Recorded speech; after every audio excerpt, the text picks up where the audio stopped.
And if your Hermes bag comes with an authenticity card, run away.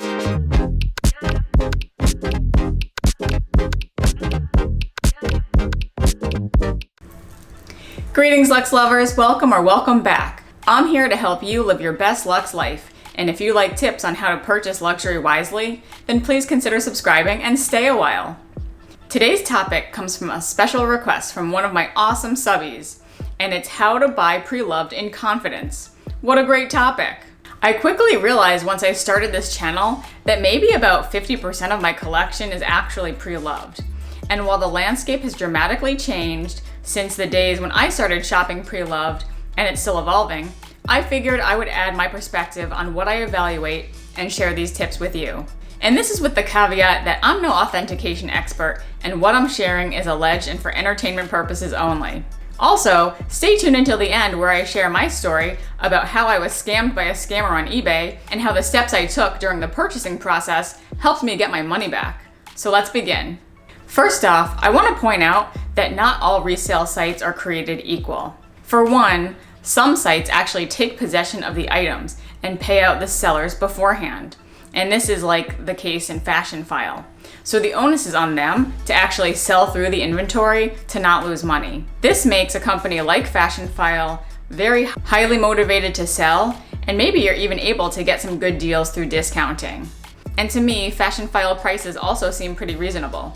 Second, some sites just consign, and that means that they'll take your items, but they'll put them on some kind of marketplace or a website, but the seller doesn't actually get paid until the item is sold. So that resale website never actually owns the inventory. And a really good example of this is The RealReal, and I've actually personally sold items through them. While they don't own the inventory, they are a public company, so they still have that Wall Street pressure to perform. It's also good that they have a brick and mortar store in many big city locations. Being able to go in and see the piece can actually help the purchasing decision and put you at ease. And lastly, some sites are just peer-to-peer, meaning that they're only creating a web marketplace to connect independent buyers and sellers.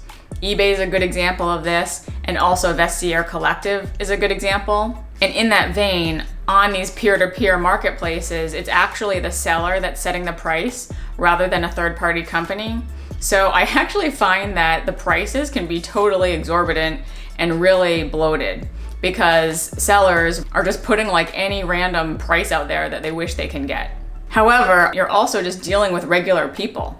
And so you might find some good deals because you can negotiate right with the seller. And if they're highly motivated, they might drop their price because really it is hard to sell your own stuff. When I looked at my own collection, I've actually used eBay a lot in my past, even though this is one of the riskiest options. So when you choose which sites to purchase from, just keep these considerations in mind. My second tip would be to authenticate wherever possible. And a new offering that eBay has that they didn't have back when I was purchasing these items was something called the eBay Authenticity Guarantee. And I have actually personally used this. Basically, when you buy a bag that has opted into this authenticity guarantee, the seller ships the bag directly to an eBay facility. eBay's folks go through the documentation, they make sure that it matches the description, and then they send that bag from the facility straight to you. So if you're in a hurry for a bag, this might add on like a week of time, but to me, that week is well spent if it helps you ensure that your bag is authentic. It is a nice perk, and it does seem a little suspicious when some listings don't opt into this, but then again, it may be very US centric, so keep that in mind. I bought my Chanel Caramel Mini using this service, and it definitely put me at ease. I also noticed that Vestiaire Collective has added a recent service called Control and Authentication, and unlike eBay, this time the buyer pays into this service, so I think it's an extra $15 for the product to be checked by Vestiaire itself. But it may not include shipping, so just know that there may be increased shipping costs depending on where in the world it's coming from.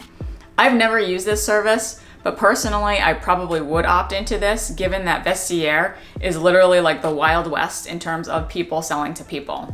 Also in my past, I've used leather surgeons to authenticate my Berenia Evelyn 29 that I purchased from a Japanese reseller. They didn't opt into the eBay authentication, but I did get it authenticated in another way. And I really don't have any other specific authentication services to recommend, but this brings me to my next point, which is sometimes you just have to do your own research. When I was purchasing pre-loved bags, such as the ones here, this one is my Chanel Beige Claire Jumbo and my Chanel Executive Cerf Tote, I did a ton of research on my own on YouTube. I would use my own collection to compare things against, like the authenticity cards and the code stickers. And I would also look at various people's collections to be able to get a wide sample of information in case one person was showing a fake. It's all about finding patterns and being able to look at your own items or the product that you're evaluating to see if it fits that pattern. And this also might be an unpopular opinion, but sometimes I think you just have to go into the belly of the beast and see what you're up against. And this includes researching replicas that you know are fake, just to know that what's out there is fake isn't showing up on your eBay or peer-to-peer listings. And an example of this actually I did when I was looking at my Chanel Jumbo. I was looking at people's reviews, etc., and some of the sites that were selling these as pretty good replicas, I noticed a difference between what I was seeing online with the seams and what I was seeing on these fakes. And to me, the thing I noticed that was different about these two was actually this middle seam. I believe it was the fakes that looked good when you were looking at it like this, but on the underside of the bag, either the seam wasn't there or the seam was like on the side or something pretty like wonky like that. But on the real ones that I saw on other people's collections, the seam was right in the middle with the equal lacing around it.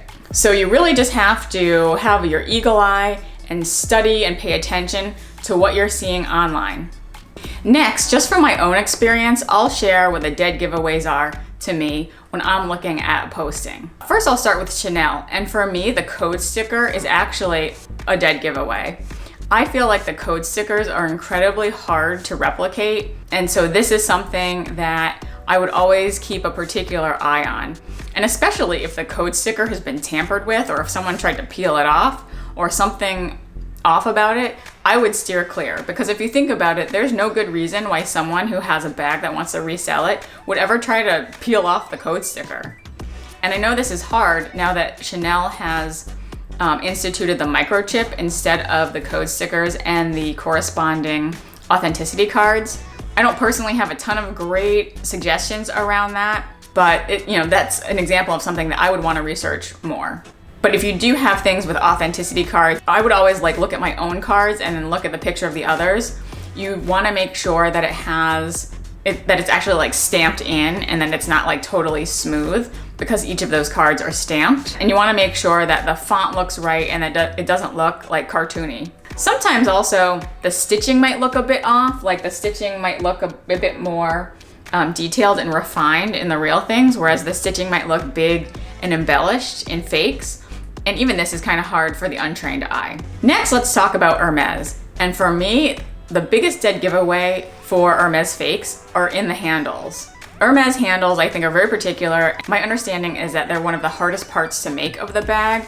And so sometimes I would just look at my own bags and see how they kind of are formed. And then I'll look at other replicas and see that they're either wonky or they're too loose, or it doesn't look like they're rolled tight with leather. I'll try to put some pictures again of things that I see, but some of the handles that are either wonky or to the side or just look too loose and big is a dead giveaway. Also, if you're looking at a listing and the handles are covered or covered in tape or styrofoam, make sure that you ask to see a picture of it without the coverings on the handles, because they might be trying to hide something. Another dead giveaway for Hermes is part of the stitching. You want to make sure that the bag you're looking at doesn't have too perfect stitching, because remember, all of the stitching is hand done in the saddle stitch. So if you see something that's a little too straight or doesn't have little angles, then you could be looking at something that was machine stitched. I would also pay close attention to the corners. I would pay attention to the grain of the leather. Is it too big? Is it too bulky? Does it look dull? Also, the date stamps are of course important to look at, and there are websites that will show date stamps of when the products were made and what that corresponds to in terms of the letters or the shapes around the letters. But to be honest, the date stamps are kind of hard for me to even tell either way nowadays, especially on SLGs. So take that one with a grain of salt. And if your Hermes bag comes with an authenticity card, run away. As for Louis Vuitton, I would always, when I was living in New York City, like go in Canal Street and you would see all these fake bags. And to me, the dead giveaway was the bright red glazing on the fake Vachetta leather. And now it's actually really hard for me to differentiate because I personally feel that Louis Vuitton is coming out with some actual bags in the boutique that do have very bright red glazing.